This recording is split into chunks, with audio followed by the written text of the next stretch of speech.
A basic English lesson being taken by former professional civil servants and their children.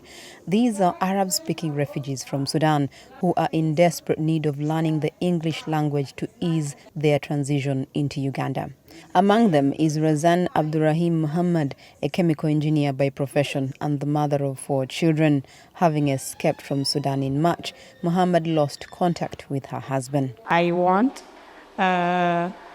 improve myself to be able to apply for any job so that I want care my children. Each of the 50 students in the class needs at least 3 months to learn the language. Asmahan Ahmed must mix Arabic and English for easy understanding for her students. With few teaching facilities, the former civil engineer is teaching a lesson about basic English sounds. Most of the refugees, she says, learned only a little English in school before arriving in Uganda.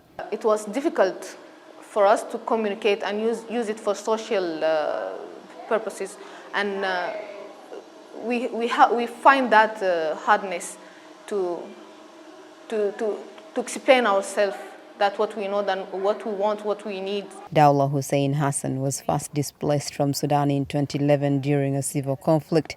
She sought refuge in South Sudan, but that country's conflict drove her to Uganda in 2014.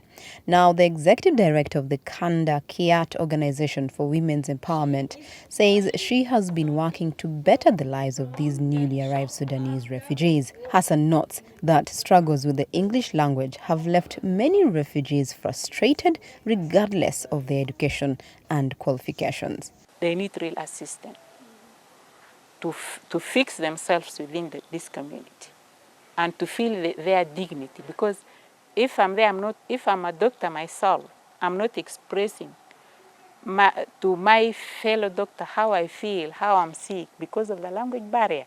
The shame comes up, and a lot of you find you're humiliated.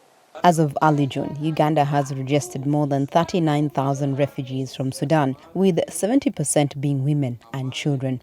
Paul Zbigniew-Dime, the senior protection officer with the UN Refugee Agency in Uganda, is working with the Ugandan government to get refugee doctors and professors licensed and certified. We have been able to profile most of the workers so far at Kiriandongo level, in Kampala level, and we are having those discussions and the work with Ministry of Health, Ministry of Education and Sport to have them being able to exercise an activity here in Uganda. Hassan hopes that with more support and the expansion of the teaching facility, more refugees will acquire better English language skills to prepare them for what now seems like an uncertain future.